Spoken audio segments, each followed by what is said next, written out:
Saúde e Acesso, edição especial Showcase FAF 2025. Em parceria com a Axer, mais vida para você. Olá pessoal, estamos aqui no Showcase do FAF 2025, o maior evento de assistência farmacêutica do Brasil. E hoje eu tenho a oportunidade de trazer esse showcase, das mesas que serão debatidas, um dos painéis mais importantes sobre doenças respiratórias aqui no Brasil. Este showcase ele tem um apoio científico do Laboratório Axer, uma parceria com o INAF, e todo o roteiro nosso foi organizado pelos profissionais de jornalismo aqui no nosso instituto, e que tem um único objetivo de informar os profissionais de saúde sobre as políticas públicas em diversas doenças durante o nosso congresso. Aqui eu estou com o Dr. Frederico, ele é médico pneumologista aqui da Secretaria Estadual de Saúde de Minas Gerais, e tem uma longa experiência tanto na área de incorporação de tecnologias como também na área assistencial, e especialmente na área de avaliação de tecnologia. Dr. Frederico é um dos pioneiros na atualização dos protocolos para as doenças respiratórias, principalmente asma e DPOC. Muito obrigado, doutor. A gente vai ter um bate-papo informal. Primeiro eu queria fazer uma pergunta muito específica com relação à realidade das doenças respiratórias hoje no Brasil. A gente sabe que DPOC é uma das causas de morte, talvez a quarta causa de morte mais importante, a quinta, não sei, no Brasil. A asma também é uma doença que tem uma prevalência alta e que mata muito ainda na maioria dos países. E eu queria que o senhor trouxesse um pouco do panorama nacional e depois focasse aqui no panorama do estado de Minas Gerais, sobre as doenças respiratórias, especialmente asma e DPOC. Bom, Lindenberg, então, inicialmente, obrigado pelas suas palavras e pelo convite de estar participando desse evento extremamente relevante para a medicina brasileira.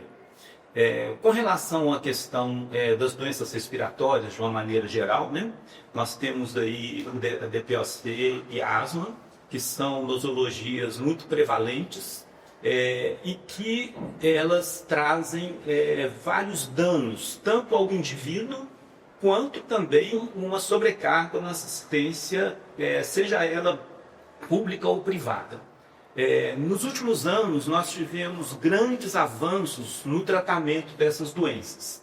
Então, por exemplo, no DPOC, a partir do momento de um conhecimento mais profundo da fisiopatologia da doença, então surgiram novos fármacos, e com esses novos fármacos, nós conseguimos uma melhora do tratamento do paciente.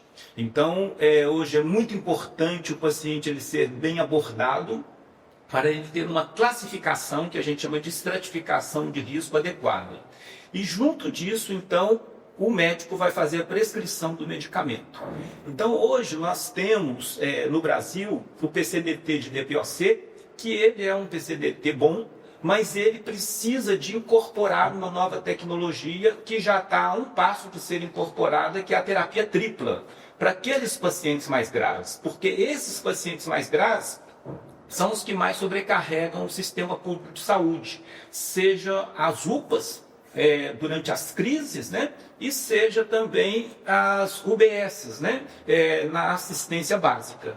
Então, a incorporação dessa nova tecnologia, que já foi incorporada em Minas Gerais desde 2022, ela acarreta, primeiro, diminuir a sobrecarga do sistema público de saúde, e outro dado muito importante, porque se você tem uma doença que o seu médico te fala que você tem um tratamento melhor do que aquele que o PCDT em vigor oferece, você vai para a judicialização.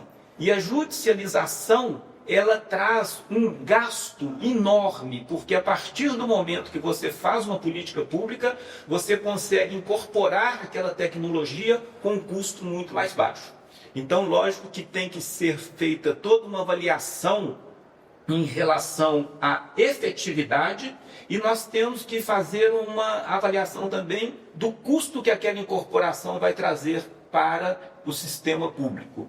E na grande maioria das vezes, quando são evidências robustas, nós temos uma relação muito grande de economia, né? Então, isso tem que ser reavaliado periodicamente, porque a ciência não para de evoluir, então nós temos que avaliar com muito critério aquilo que deve ou não ser incorporado. E a asma, por exemplo, o senhor falou de Pelstrin, a asma eu venho observando também alguma evolução grande no... Sim. Asma e DPOC sempre estão de mãos dadas, mas são doenças que têm algumas características que elas se entrelaçam, mas tem muitas diferenças. Então, hoje, o tratamento da asma e do DPOC, elas têm abordagens diferentes. O nosso PCDT de asma do governo federal, ele é um PCDT que eu posso classificar como muito bom. Lógico que outras drogas vão surgindo. Então, o que eu vejo hoje em relação à asma, que nós precisamos muito de reforçar, é a educação continuada, né?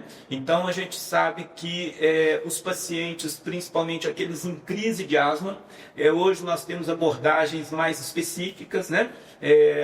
Quanto à orientação do paciente no domicílio. A asma ainda continua sendo uma das doenças com um grande número de mortalidade no Brasil e no mundo, e muitas vezes por uma abordagem inadequada da crise. Então, hoje nós temos que fazer uma educação continuada, principalmente na atenção básica, né, para que aquele paciente com asma grave e com crise ele seja melhor tratado. Hoje nós já tivemos a incorporação de 2 imunobiológicos para o tratamento da asma classificada como grave, e com essa incorporação dessas tecnologias, e agora estamos passando para a incorporação do 3º, nós vamos ter um avanço muito grande nesse tratamento da asma no Brasil. Muito bem, eu queria agora a gente estar discutindo um pouco sobre o processo de incorporação. O Brasil ele evoluiu muito, e especialmente o senhor colocou muito bem que essas atualizações dos protocolos clínicos, ela se dá, um dos modelos de incorporação é através da atualização dos protocolos clínicos. Queria que o senhor descrevesse aqui no estado de Minas Gerais e o trabalho que a Conitec vem fazendo, como é que se dá a incorporação dessas novas tecnologias, especificamente para o protocolo de asma. Os senhores fazem a atualização desse protocolo pela Conitec, recomendar que seja a cada 2 anos. Se mede o horizonte tecnológico, o que tem de novas tecnologias surgindo, e a partir dessa verificação que a Conitec chama de demanda interna, o próprio Ministério, através de seus técnicos, eles avaliam o que tem no mercado e vê se o que tem no mercado traz inovação para o tratamento dessas doenças. Esse panorama, tanto a nível nacional, quanto a nível aqui da Secretaria Estadual de Minas Gerais. Então, Guidenberg, eu vou falar dos dois, de asma e DPOC. Ok. Com relação ao protocolo de asma, o protocolo PCDT hoje do Ministério da Saúde, ele atende praticamente todas as demandas da medicina baseada em evidência. Uhum. Nós tivemos alguns imunobiológicos novos, que nós avaliamos recentemente a incorporação, porém essa incorporação já está aprovada pela Conitec. Então não tem sentido você fazer uma incorporação que o governo federal já está incorporando. Então, no protocolo de asma, em Minas Gerais, a gente segue à risca o protocolo do Ministério. Com relação à DPOC, a gente ainda tem a falha que já foi aprovado, mas ainda não foi publicado, o novo PCDT de DPOC da incorporação da terapia tripla, onde você vai ter um corticoide inalatório com LABA e com LAMA.